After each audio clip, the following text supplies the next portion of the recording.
lebih banyak diskusi dengan kalian ya. Hari ini judul materinya adalah mengenai supply chain management dan manajemen kontrak. Untuk supply chain management sendiri juga sudah pernah disampaikan di pertemuan pertama. Jadi saya perlu menyampaikan bahwa di pertemuan pertama dulu, waktu itu masih menggunakan RPS yang lama, RPS yang diambil dari RPS untuk anak-anak D1, yang kemudian diberlakukan untuk anak-anak D3. Kebetulan untuk anak D3, ini ada 2 kelas, yang semester, berapa kan? Semester 5 ya, dan semester 3.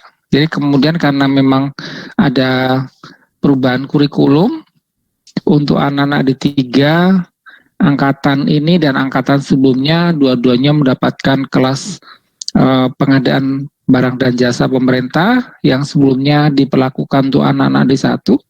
Nah, di pengantar di RPS yang pertama dulu sudah dicantumkan bahwa dosen diminta menyampaikan materi mengenai supply chain management.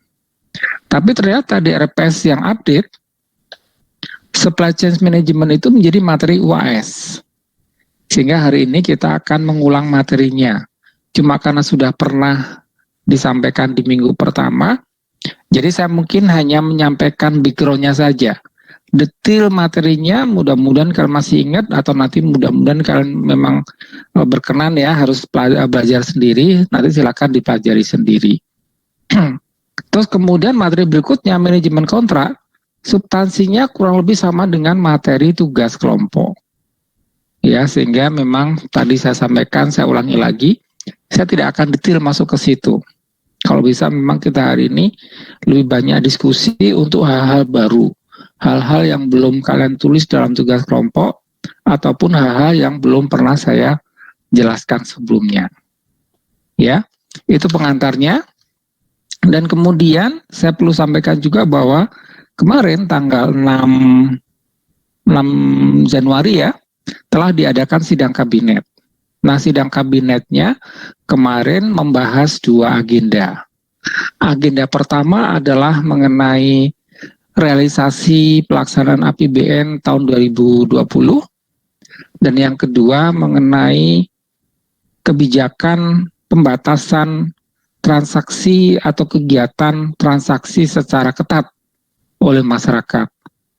Mungkin saya mulai dengan yang kedua dulu, bahwa di sidang kabinet kemarin, Menteri Kesehatan yang baru menyampaikan berdasarkan datanya, ataupun Satgas COVID menyampaikan datanya, bahwa sesuai dengan pengalaman atau data yang sudah berhasil dianalisis, setiap kali terjadi cuti besar atau cuti bersama yang panjang gitu ya, itu selalu ada peningkatan pasien COVID.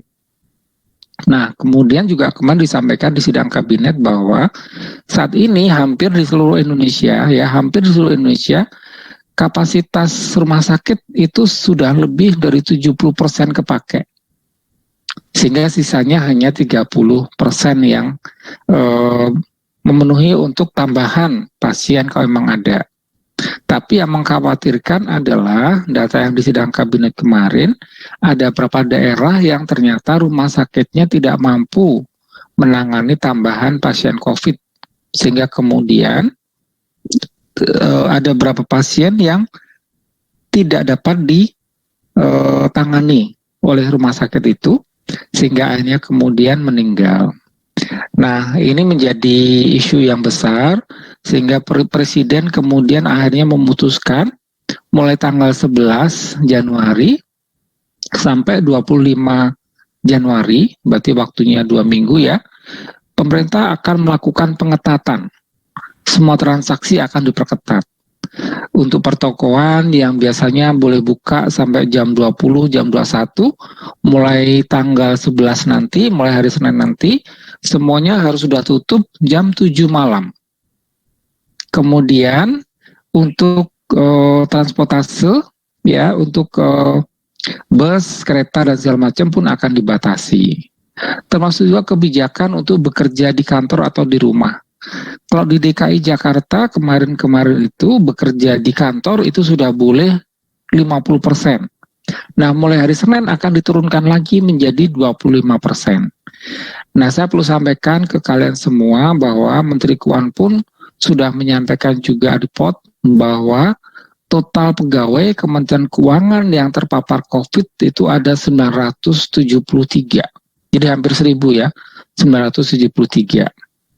Nah, dari 973 yang terkena COVID-19, mohon maaf menyampaikan 36 diantaranya meninggal dunia. Nah, tadi siang saya sebelum kuliah ini mulai mendapat info juga yang membuat saya prihatin ya, info dari Devi bahwa Safa juga terkena COVID-19 ya. Andi Safa Salsabila absen nomor 7 hari ini menderita demam yang sangat tinggi. Ya, jadi saya prihatin, mudah-mudahan kalian semua sehat dan juga kita doakan agar Safa kembali pulih seperti semula, bisa mengikuti kuliah lagi dengan baik. Dan tadi saya sudah pesan ke Devi, kalau misalnya dia kondisinya memang tidak memungkinkan join Google Meet, nggak apa-apa. Yang penting sih saya tadi sudah lihat bahwa si Safa sudah join dengan kita semua, jadi kehadirannya aman, sudah sangat masuk. Meskipun kemudian nanti akan beristirahat, mohon semuanya maklum ya, bahwa memang COVID ini kita harus berhati-hati. Tidak tahu bagaimana penularannya juga, tapi yang jelas bahwa di Singapura dan di London itu sudah diakui ada varian baru. Jadi di London, di Inggris, dan di Australia itu ada varian baru COVID-19 yang penularannya tidak jelas. Mohon kalian berhati-hati, tetap jaga protokol kesehatan. Kalau memang tidak perlu kemana-mana, ya jangan kemana-mana, mending di rumah saja. Makanya tadi saya tanya bagaimana perayaan tahun baru di tempat kalian masing-masing ya, mudah-mudahan aman. Kalau memang ada yang keliling atau keluar rumah merayakan tahun baru, mudah-mudahan sampai sekarang sehat. Ya.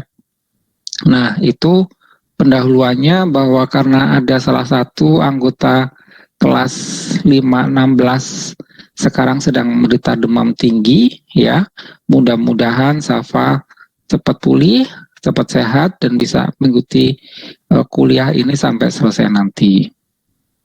Kemudian hari ini hari Kamis tanggal 7 Januari 2021 ya. Nah, 20 tahun yang lalu di kelas ini, di kelas 516 juga ada yang berulang tahun, 20 tahun yang lalu ya. Tanggal 7 Januari 2001, Raffles dari Tangerang ulang tahun.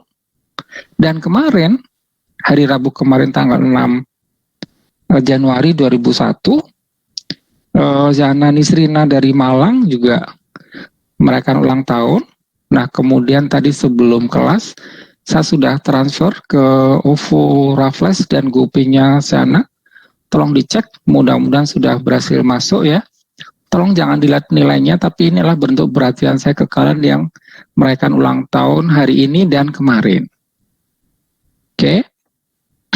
Nah, sekarang kita akan masuk ke materi. Saya akan share paparannya dulu. Oh, sebentar, ternyata belum saya siapkan. Saya siapkan dulu ke slide halaman 1. Sebentar.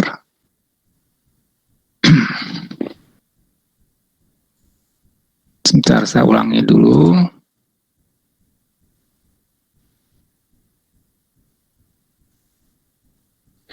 Oke, apakah kalian sudah melihat file yang saya share? Sudah, Pak. Ya, Pak. Judulnya adalah pengantar supply chain management, saya kasih warna merah. Kenapa warna merah? Karena ini materinya sudah pernah disampaikan di minggu pertama dari pertemuan kelas pengadaan barang dan jasa pemerintah. Sehingga saya tidak akan mengulang, tapi saya akan sampaikan sekarang adalah background-nya. Lahirnya supply chain management itu dulu gimana sih? Kok kemudian lahir namanya supply chain management, terus kemudian hubungannya dengan manajemen kontrak pengadaan barang dan jasa itu seperti apa? Itu nanti yang saya akan jelaskan. Untuk teknisnya, detailnya mohon nanti kalian pelajari sendiri. Materi yang saya share kemarin itu kurang lebih sama dengan materi yang sudah pernah saya sampaikan ke kalian di pertemuan pertama. Oke, nah kemudian yang kedua nih, manajemen kontrak. Saya lanjut ke slide kedua. Nah, manajemen kontrak itu kalau kalian lihat, yang pertama isinya adalah mengenai definisi dan asas-asas kontrak. Nah, definisi itu sudah masuk ke dalam tugas kelompok kalian. Jenis dan bentuk kontrak juga sama. Itu sudah ada dalam tugas kelompok yang sudah kalian kumpulkan. Hal-hal yang harus diperhatikan dalam kontrak itu pun sudah ada dalam tugas kelompok. Jadi saya tidak akan mengulang lagi materi itu. Saya akan sampaikan hal-hal baru saja. Saya sampaikan tambahan informasi atau materi baru saja. Mengenai jenis dan bentuk kontrak, karena kan sudah semuanya menjawab dengan baik, saya tidak jelaskan lagi. Tapi untuk definisi, saya dari definisi di Perpres yang diberlakukan secara umum. Nah, baru ambilkan dari PP, saya ambil dari dokumen suplemen. Jadi LKPP itu setiap kali ada diklat, ada materi utama, ada materi tambahan. Nah, materi tambahnya itu disebut sebagai suplemen. Nah, di kelas kita pun sama, untuk suplemen ini sifatnya sebenarnya kalau berdasarkan arahan dari dosen koordinator, bisa dipelajari sendiri oleh siswa. Tapi untuk manajemen kontrak ini sebagian besar isinya sudah menjadi tugas kelompok, maka kemudian saya tetap ambil dari saya ambil untuk materi kita hari ini, tapi saya akan jelaskan hal-hal yang baru saja. Yang lainnya kan, ya, itu yang bisa saya sampaikan di awal. Nah, sekarang kita pengantar supply chain management. Tadi saya sampaikan saya akan lebih banyak bercerita atau menjelaskan mengenai sejarahnya, sejarah bagaimana munculnya supply chain management dan kemudian digunakan sebagai pedoman dalam pembahasan mengenai kontrak pengadaan barang dan jasa pemerintah. Nah, di slide ini, ya slide 5, kalau kalian misalnya melihat slide-nya terlalu kecil, kemarin sudah saya share paparannya, silakan nanti dilihat di paparan yang sudah saya share, bahwa lahirnya supply chain management ini sebenarnya karena adanya tantangan yang dari tahun ke tahun itu berbeda-beda tantangannya.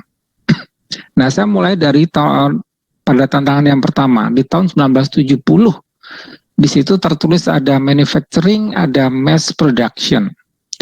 Nah, saya mau cerita gini. Kalian kan sudah ambil ekonomi mikro mestinya kan ya? Ekonomi mikro ataupun ekonomi makro atau mungkin pengantar ilmu ekonomi. Nah, ekonomi itu transaksi pertama itu dilakukan bentuknya adalah barter. Nah, kalau kita bicara mengenai barter, di situ yang ada adalah penjual dengan penjual. Karena ada seseorang yang menghasilkan barang atau jasa tertentu, kemudian dia mencari juga orang lain yang menghasilkan barang atau jasa tertentu. Jadi misalnya ada petani menghasilkan beras, ya. Kemudian yang satu lagi adalah nelayan yang dia menghasilkan ikan. Nah, petani dan nelayan ini kemudian mereka saling bertemu. Sebagian beras yang dihasilkan ditukarlah dengan ikan yang dihasilkan oleh nelayan. Nah, posisinya ini kalau kita bicara barter, penjual bertemu penjual. Tapi pada saat bersamaan mereka kemudian bertemu, posisinya pun mereka bertambah. Tidak sebatas penjual sebagai pembeli. Ya. Jadi petani yang menghasilkan beras menjual berasnya, kemudian dia bertemu dengan nelayan yang menghasilkan ikan tadi, membeli ikan. Jadi prosesnya seperti itu, bisa menjadi penjual sekaligus menjadi pembeli. Nah, itulah proses awal barter. belum kemudian dengan antara jual dan pembeli terbentuklah pasar. Kemudian pasar itu transaksi jual beli yang tadinya barter, barang ditukar dengan barang, menjadi barang untuk barang. Nah, waktu sudah ada peran pemerintah yang mengeluarkan uang, itulah kemudian prosesnya jadi berubah. Penjual betul-betul menjual barang, pembeli betul-betul membeli barang. Membeli barang dari penjual dengan barang. Ya. Nah, kalau kembali lagi ke ekonomi, waktu barter itu pertama dilakukan, adalah pertama kali dimunculkan adanya perdagangan bebas. Nah, perdagangan bebasnya adalah bahwa penjual bertemu kemudian untuk melakukan transaksi jual beli, dan karena sepakat itu sama-sama kemudian mendapat pun yang sama. Nah, kalau ekonomi mikro namanya adalah kepuasan yang maksimal. Itu membeli, dia ingin kepuasan yang maksimal.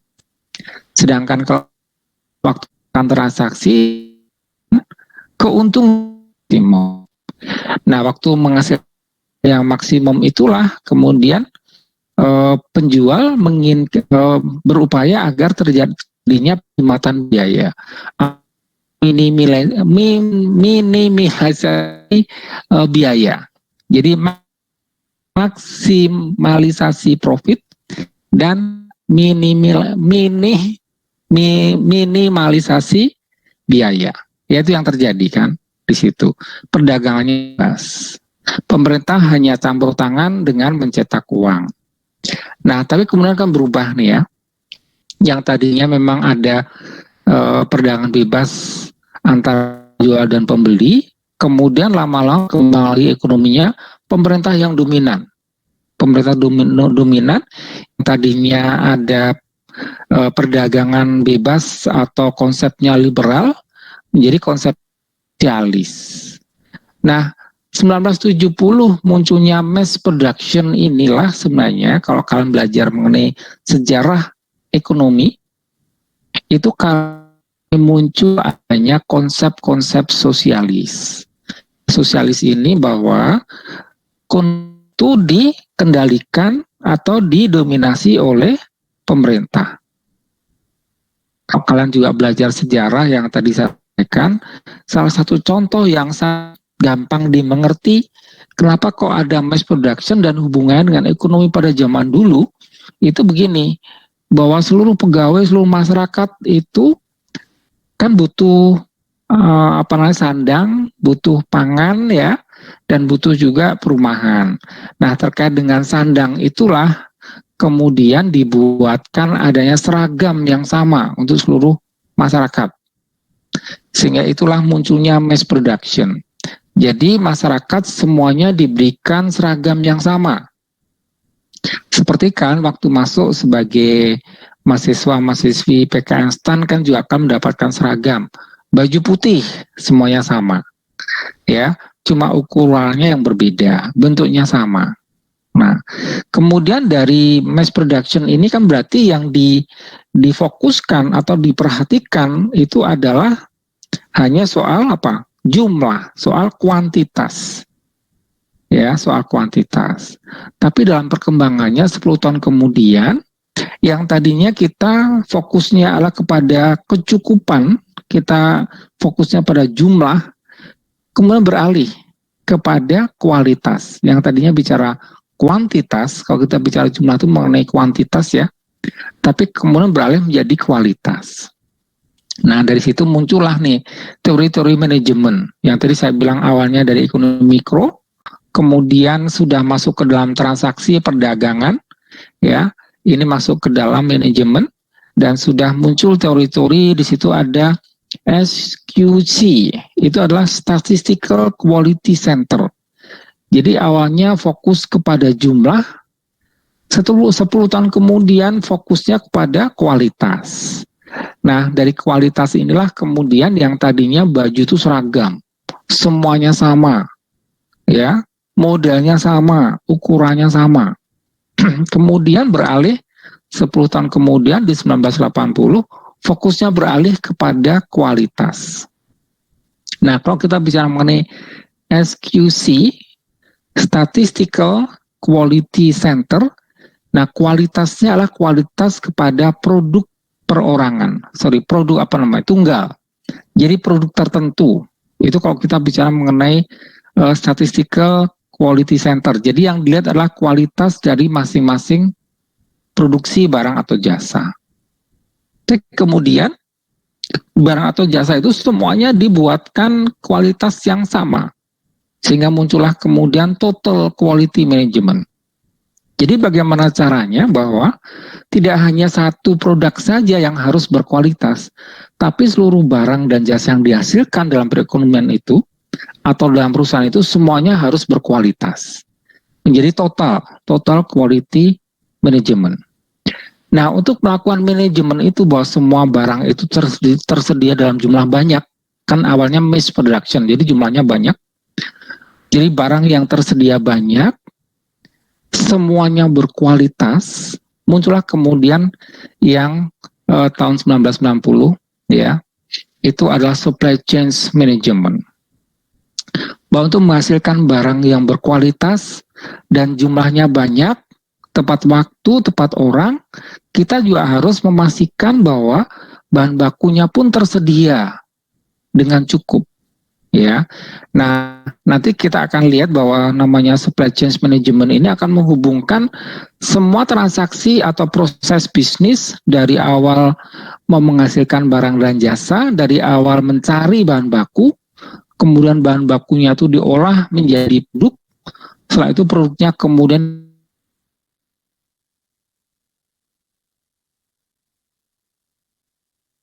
muncul supply chain management. Dan setelah itu kalian tahu juga bahwa teknologi itu sangat berperan. Salah satunya adalah kemunculan internet. Ya, dengan adanya perkembangan teknologi dan munculnya internet, kegiatan semula itu sifatnya adalah fisik, manual, berubah sebagian menjadi elektronik. Electronic Supply Chain Management. Jadi semuanya kemudian dibantu dengan database yang terintegrasi secara sistem, membuat informasi-informasi yang tersedia di dalam pasar itu bisa tersebar dengan baik dan cepat. Gitu, ya. Nah, terus saya ulangi dulu. Tadi saya sampaikan bahwa di 1970 itu mass production. Seragam bentuknya sama. Ya, modelnya sama, ukurannya standar maksud saya. Tapi begitu kemudian berubah menjadi quality yang ditekankan, kemudian kalau kita bicara seragam tuh modelnya sama, tapi kemudian masing-masing boleh dibuat custom. Nah, custom tuh artinya gini, ada orang yang suka bajunya longgar, ada orang yang sukanya slim fit, jadi pas badan. Nah, itu sudah di custom berarti kan. Jadi misalnya sama-sama ukurannya L, tapi ukuran L yang satu misalnya ukuran L-nya yang kedodoran, tapi yang satu L tapi memang dia karena badannya besar tapi dia memang pas badan. Gitu ya. Nah, itu namanya slim fit. Sehingga dengan adanya baju atau seragam yang sudah di-customize itulah muncul kemudian bahwa barang itu tidak sama. Barang itu hanya mirip, serupa tapi tidak sama. Artinya, misalnya warnanya sama-sama putih. Kemudian karena seragam, dua-duanya ada kantong kiri dan kanan misalnya ya. Sama-sama kemudian lengannya panjang. Tapi yang membedakan sekarang adalah bahwa yang satu itu dipakainya pas badan, yang satu longgar.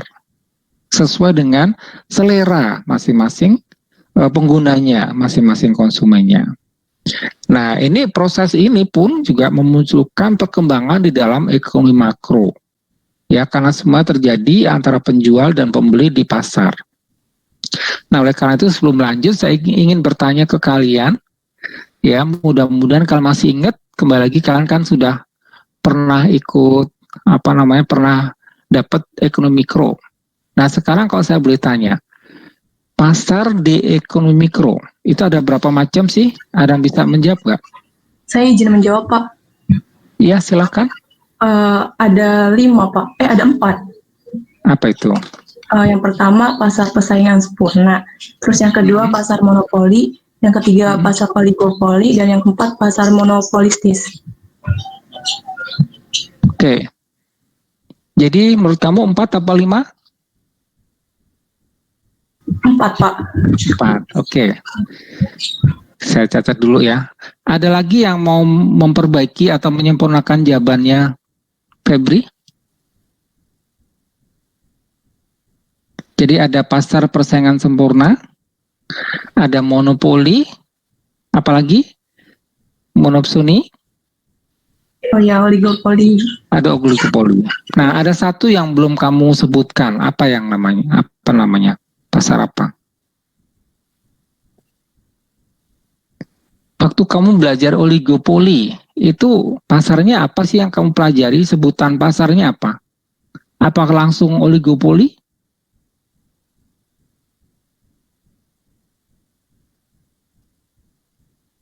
Nanti biar kalian tahu maksud saya hubungannya dengan adanya kontrak, adanya pengadaan barang dan jasa segala macam. Arahnya ke sana. Dan tadi saya bilang ada barang yang seragam tadinya menjadi barang yang mirip saja, serupa tapi tidak sama.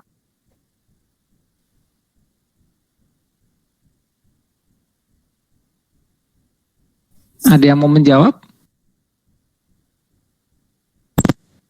Iya, Pak. Ya, Pasar duopoli bukan? apa? Mohon maaf. Duopoli. Duopoli, oke. Iya. Oligopoli, duopoli itu sebenarnya sebutannya ada satu pasar khusus. Kemudian duopoli, oligopoli itu bagian dari pasar itu. Nama pasarnya apa? Sebutannya. Maksudnya persaingan tidak sempurna, apa pasar tidak Iya, betul. Iya. Oh, alah. Jadi, iya. Jadi Venda sudah memperbaiki jawabannya. Jadi secara umum tuh pasar tuh begini. Ya, gini. Kalau tadi kan saya sudah tunjukkan 1970 itu ada mass production. Semua barang sama. Ya kan? Berlaku untuk semua, harganya sama. Itulah kalau kita kaitkan dengan ekonomi mikro itu namanya pasar itu waktu itu adalah pasar persaingan sempurna. Jadi orang bisa mendapatkan barang itu dimanapun, modelnya sama, harganya sama. Ya, itu awalnya kan begitu. Tapi kemudian akhirnya barang yang sama tadi menjadi tidak sama. Karena kemudian meskipun secara peraturan modelnya harus sama, tapi tadi saya contohkan ada orang yang sukanya longgar, ada orang yang sukanya ketat. Sudah di custom sesuai dengan selera. Nah, muncullah selera kan. Itulah yang kemudian memunculkan pasar persaingan tidak sempurna.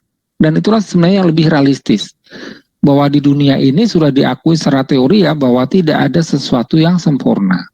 Pasar pun tidak ada namanya pasar persaingan yang sempurna. Nah, kenapa kok tidak sempurna?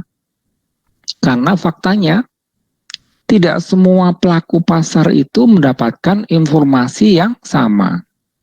Ya, jadi informasinya hanya terbatas. Sehingga itulah kemudian yang terjadi saat ini yang kita akan jadikan dasar untuk pembahasan mengenai kontrak pengadaan barang dan jasa itu adalah bahwa saat ini barang-barang itu sebenarnya barang-barang yang berasal dari pasar yang tidak sempurna. Barang-barangnya mirip, tidak sama persis tapi mirip. Jadi kalau kita bicara pengadaan oleh kementerian lembaga, mereka punya pegawai, mereka butuh komputer misalnya, ya. Nah, komputer yang digunakan oleh pegawai, kalau nanti kalian bekerja ya bisa lihat, bisa jadi mereknya banyak, tidak hanya satu merek tertentu saja. Dan itu barang-barangnya hanya mirip, tidak persis sama. Ya, itu sudah beralih seperti itu.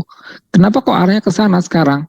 Jadi yang tadinya adalah mass production, jumlah barang yang dihasilkan sama karena kita fokusnya kepada jumlah, tapi sekarang kita fokusnya kepada kualitas. Nah, kualitas itu pun akhirnya dalam teori ekonomi dia dipengaruhi oleh yang namanya selera. Saya yakin di antara kalian pun sekarang punya HP dengan merek yang berbeda-beda, sesuai dengan selera kalian masing-masing, sesuai dengan kemampuan keuangan kalian masing-masing. Ya, itu bagian dari pasar yang tidak sempurna. Mereka sama-sama bersaing karena keterbatasan informasi. Informasinya tidak tersebar merata, informasinya hanya untuk sebagian saja. Itulah kondisi real saat ini. Ya. Nah, kemudian kalau tadi sudah dicontohkan oleh Febriani ataupun oleh Niken adanya oligopoli atau duopoli gitu ya. Itulah contoh dari pasar persaingan tidak sempurna. Kemudian di dalam pasar persaingan tidak sempurna itu, pelaku-pelaku pasar ini, penjual-penjual di dalam pasar persaingan tidak sempurna itu, ada yang bekerja sendiri-sendiri, ada yang bekerja dengan kesepakatan. Saya kurang tahu apakah kan waktu itu diajari atau tidak. Sebutannya adalah ada namanya misalnya oligopoli without collusion atau oligopoli with collusion. Nah, kata collusionnya itulah nama bahasa Indonesianya adalah kesepakatan.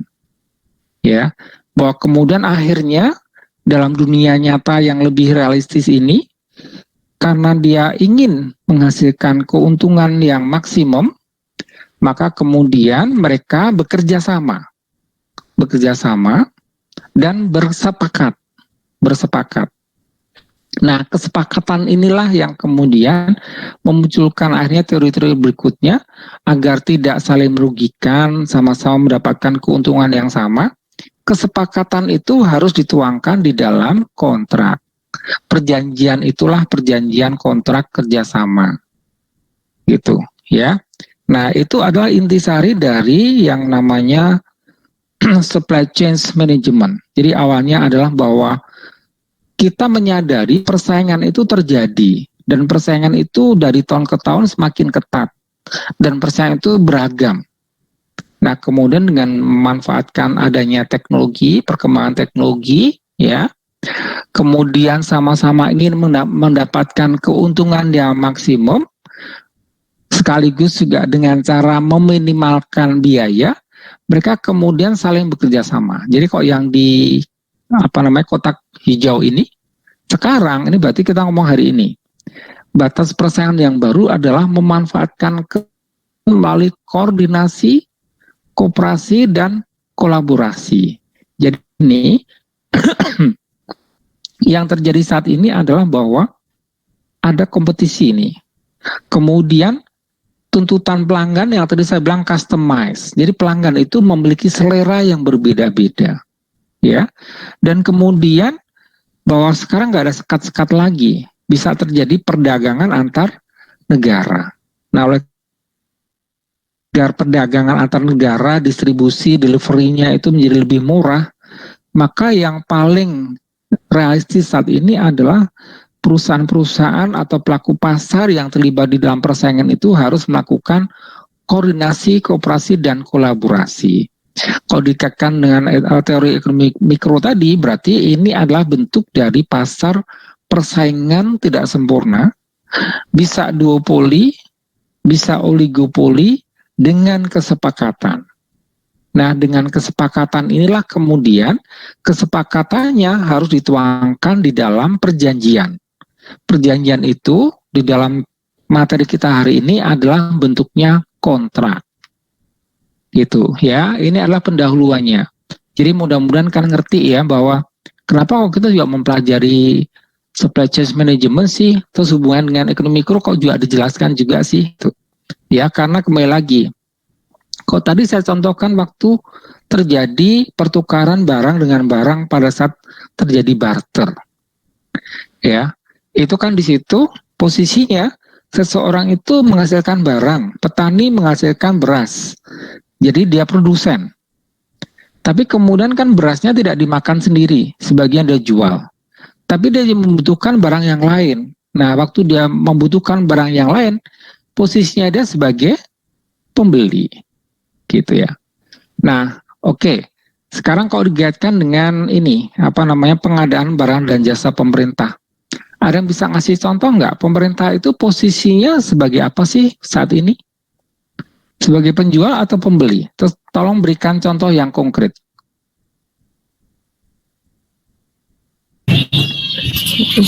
Izin jawab Pak, sebagai pembeli. Sebagai pembeli?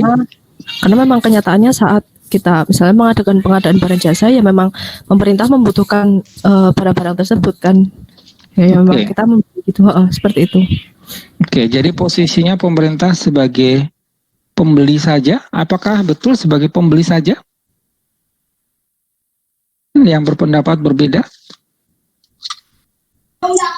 Mungkin bisa berposisi sebagai penjual, Pak, penjual jasa layanan kepada masyarakat. Contohnya, jasanya apa yang dijual? Pelayanan, Pak, misalkan melalui rumah sakit GBLU seperti itu. Itu pemerintah sebagai produsen atau sebagai konsumen? Sebagai produsen, Pak. Sebagai produsen. Ya. Oke. Jadi posisi pemerintah di sini sebenarnya memang bisa. Kan saya udah kasih contoh sebenarnya seperti apa? Barter. Barter itu posisinya bisa berubah. Dari tadinya penjual dia bisa berupa pembeli. Nah, kalau pemerintah tadi saya pun udah kasih contoh. Pemerintah itu kan punya pegawai pemerintah. Ada namanya pegawai negeri, kalau sekarang namanya adalah ASN gitu kan. Kalau pemerintah itu meng-hire atau dia merekrut karyawan sebagai ASN, sebagai pegawai negeri, setelah bekerja kan dia harus mendapatkan fasilitas. Fasilitasnya adalah komputer. Nah, komputernya itu kan harus dibeli oleh pemerintah. Jadi dalam hal ini pemerintah sebagai pembeli. Tapi kemudian kalau tadi si Agdan memberikan contoh, pemerintah memberikan layanan rumah sakit pemerintah. Nah, itu dia berarti memberikan jasa.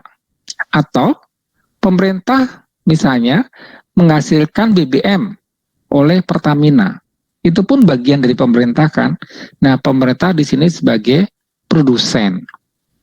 Ya, sebagai produsen menghasilkan BBM gitu. Oke, jadi posisinya bisa sebagai penjual, bisa sebagai pembeli. Oke, ini saya catat dulu ya. Jadi kalian yang sudah berpartisipasi menjawab, meskipun jawaban kalian pendek atau panjang, semuanya mendapatkan nilai yang sama. Karena ini saya bertanya dan kalian menjawab ya. Jadi untuk Venda, untuk Agdan yang barusan menjawab, posisi pemerintah sebagai apa, kalian berhak mendapatkan tambahan nilai aktivitas 2, ya. Kemudian tadi yang pertanyaan pertama mengenai pasar, tadi sudah dijawab oleh Febriani, Niken, dan ditambahkan oleh Venda, ya. Itu nilainya 2, ya. Jadi nilainya 2. Tapi untuk Venda ya, karena jawabannya kan tidak lengkap nih, jadi Venda tidak 2 tambah 2 ya, tidak 2 tambah 2, tapi cuman jawab aja. Iya. Jadi artinya gini, bahwa semua yang berpartisipasi akan mendapatkan nilai tambahan dari saya. Oke. Nah, terus kemudian tadi saya sudah sampaikan ya, bahwa bagi kalian yang berulang tahun, tadi saya sudah sebutkan namanya ya, saya cari catatan saya kok menghilang. Nah, tadi Raffles dan Shana mudah-mudahan kan sudah cek ya di OVO ataupun GoPay kalian. Saya sudah transfer ke situ. Kemudian untuk kalian yang berhasil menjawab pertanyaan-pertanyaan ini pun, selain kalian mendapatkan nilai tambahan aktivitas, juga nanti setelah kelas ini kalian akan mendapatkan voucher dari saya. Oke. Nah, nanti kita akan lanjutkan, tetap masih ada beberapa pertanyaan lagi ya. Karena tadi saya bilang bahwa saya ingin kita hari ini lebih banyak diskusi karena materinya sudah pernah dijelaskan. Baik. Kita akan masuk, saya jelaskan sedikit ya.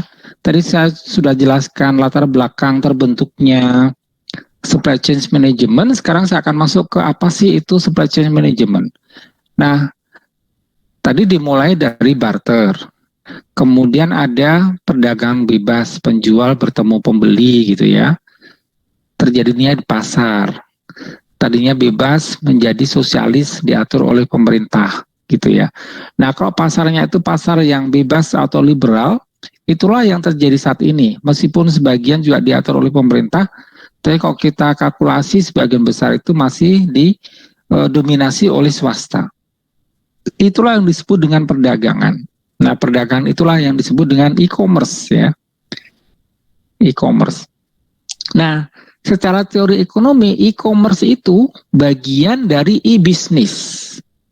Kalau di sini kan namanya e-business ya. E-business itu merupakan kumpulan-kumpulan dari e-commerce. Kalau kita menggunakan i-nya karena dia elektronik ya.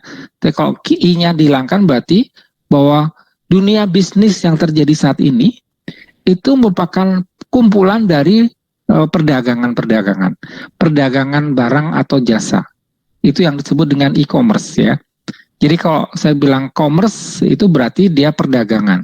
Bisa barang, bisa jasa. Nah, kumpulan dari commerce ini, kumpulan dari perdagangan inilah yang disebut dengan bisnis. Ya, jadi mau tidak agar kalian tidak rancu ya, apa sih perbedaan antara perdagangan dengan bisnis? Nah, bisnis itu ternyata secara teori ekonomi itu kumpulan dari perdagangan. Oke. Nah, kemudian bisnis itu memiliki berapa fungsi, ya, berapa fungsi. Dan tadi tujuan akhirnya yang tadi saya bilang bahwa kalau pembeli itu menginginkan adanya kepuasan yang maksimum, sedangkan penjual menginginkan adanya keuntungan yang maksimum. Nah, keuntungan yang maksimum itu bisa diperoleh kalau dia bisa mengelola biayanya, sehingga biayanya menjadi minimum. Gitu. Ya, nah untuk menghasilkan bisnis yang menguntungkan tadi, kemudian dibagi-bagi nih, ya bisnis itu dibagi ke dalam 4 kelompok. Yang pertama disebut sebagai customer relation management.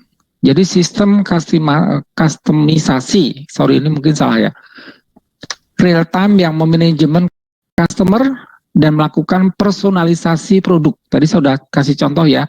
Seragam itu bentuknya umum, baku. Tapi kemudian ada yang ingin yang longgar, ada yang ingin yang ketat. Nah, itu sudah personalisasi. Itu custom namanya. Berdasarkan keinginan customer. Nah, keinginan itu kalau dalam dunia ekonomi mikro namanya adalah selera. Itu yang pertama, customer. Jadi fokusnya kepada layanan kepada konsumen. Nah, yang kedua, fokusnya adalah kepada daya dukungnya atau sistem dukungannya. Sistem informasi pendukung e-business yang menyediakan kebutuhan perusahaan seperti supply chains, kemudian customer relation management, marketing, warehouse, shipping, dan payment.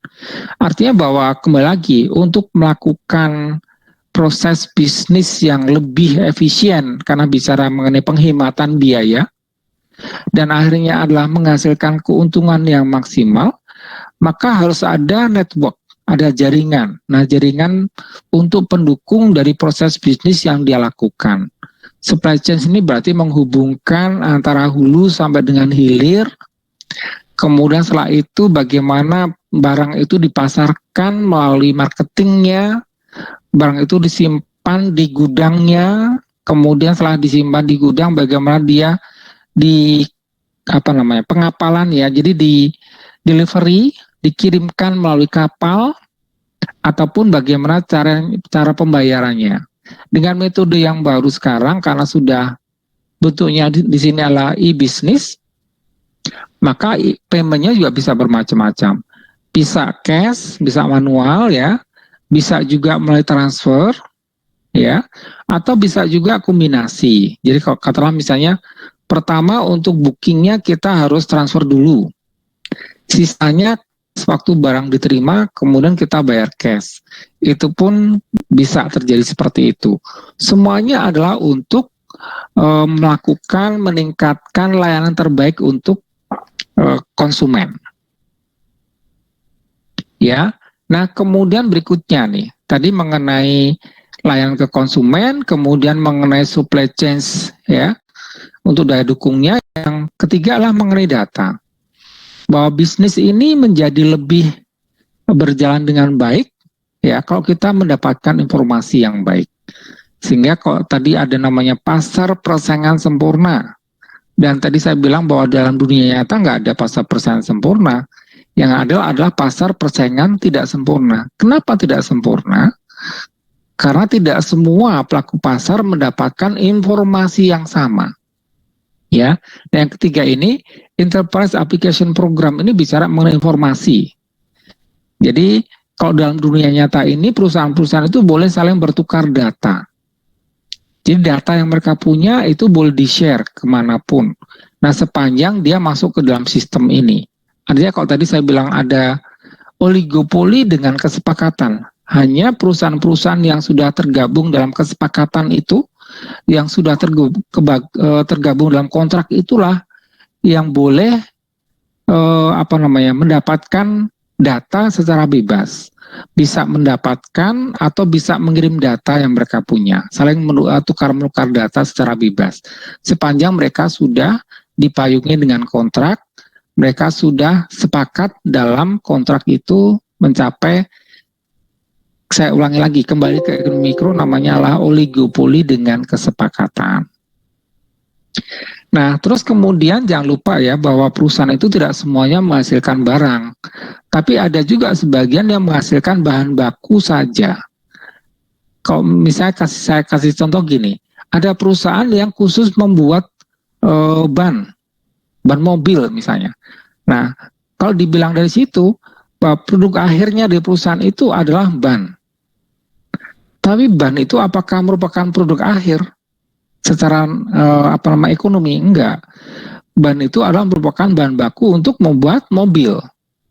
Ya. Jadi kalau kita bicara bahwa produk akhirnya adalah mobil itu belum menjadi mobil kalau belum punya roda. Ya kan, belum punya ban. Nah, sementara ada perusahaan-perusahaan yang khusus hanya memproduksi ban.